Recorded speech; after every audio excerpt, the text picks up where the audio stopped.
This podcast called I Read is a project that I started January 1st. Now, I wanted to kind of chronicle my reading journey for the year and kind of just off the top of my head, what do I think about each book as I go through it?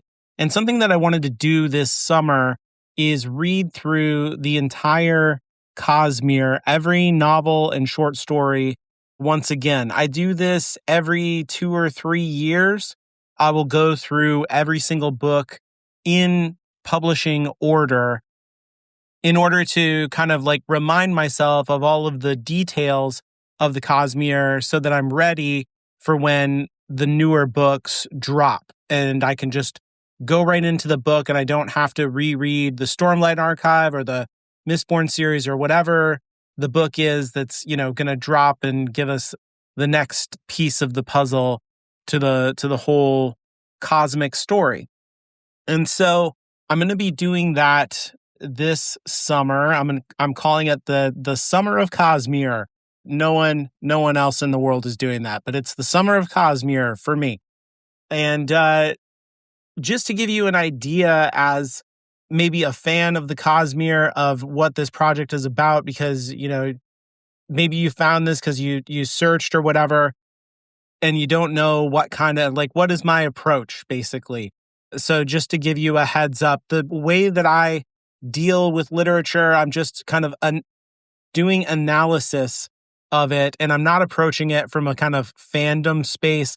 I'm not theorizing. I'm not trying to connect dots across stories to solve mysteries and things like that. I enjoy all that stuff. I watch videos about it. I listen to podcasts, whatever, but that's not what I'm interested in terms of my reading journey and how I read books. And so what I usually do and what I'll be doing through the Cosmere here is linking these books with ideas about narrative theory, philosophy, traditions of religion that are have to do with Christianity, but also with Buddhism, Taoism, Hinduism, and so on and so forth.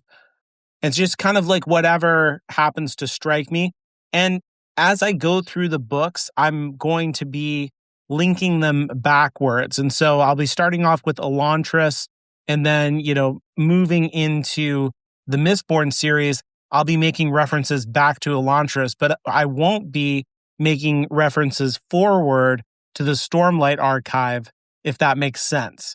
I'm only going to kind of quote unquote spoil things as I go along. That's kind of how this podcast works and what I'm trying to do with it. And so if that sounds like something that, you might get something out of, just know that I'm not really approaching things as a fan. I'm not trying to keep things sacred. And I also don't believe in a sense of quality when it comes to storytelling. So I don't actually believe that there's any need in our culture for people to be saying this is a well-written, good story, and this is a poorly written bad story. And I'm going to police and gatekeep this entire thing. It's just a waste of time, honestly, a waste of intellect, really, I think, because whenever somebody starts talking about this is a bad story, for example, pay attention to what this person says, because immediately what begins to happen is they stop talking about the story and they start talking about some hypothetical other story that doesn't exist but would somehow be better.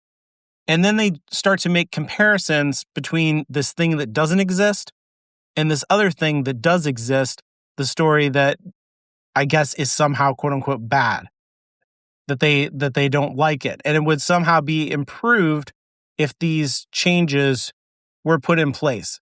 That is never my approach. I always assume that everything in the story, whether I enjoy it or not, exists to deliver some kind of meaning and exists in a coherent kind of medium of the story.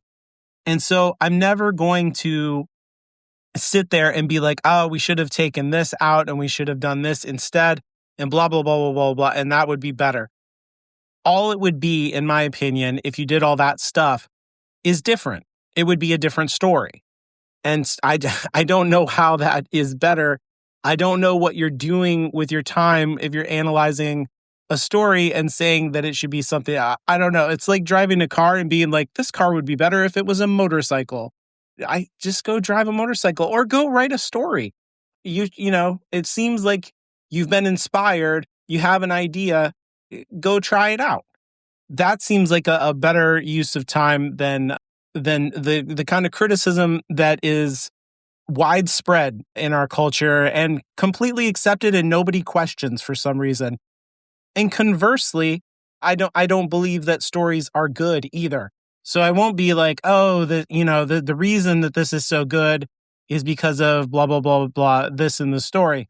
To me, that feels like a justification of some kind of element of like either fitting into fan culture, like I belong here because I appreciate XYZ in the story, or because I need to justify how I'm spending my free time or spending my time building some kind of side gig business. I don't make any money from this, by the way. Any of my podcasts, I don't make money from. That's not why I do it.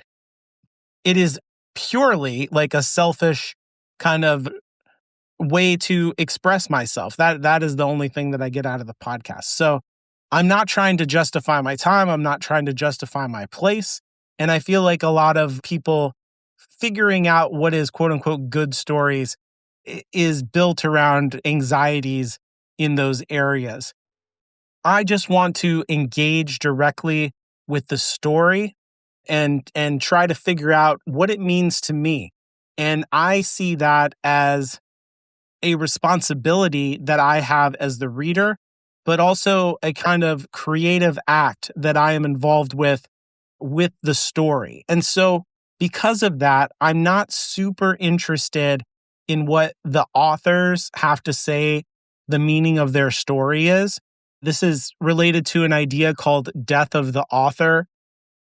And what that means is not that you can just shunt aside the intentions of the author, but that you're looking at the story directly and trying to be honest about what is bubbling up in the story for you personally, and then how you feel about that. And also what's kind of bubbling up in the story for you intellectually and what you think about that. And those kind of examinations are incredibly valuable to me and very, very important, and are the origin of what this project of I Read is all about. And so I read a lot of books every year, usually over 100, and I'm not ever kind of taking the time to put down exactly what I think about any of the experiences of going through a book at any particular time and having, a little bit of time to reflect. And I feel like that would be valuable and good for me. And then I just put it out into the world, and maybe it will help somebody else as well, for free. There you go. Here it is. And so that is what the Summer of Cosmere is going to be about as it relates to reading every one of the novels and short stories. And that includes like graphic novels and all that stuff. I have all of it. I've read all of it. I have thoughts about it. And so if it sounds like something that you can tolerate and that you might get something out of, I welcome you to listen along.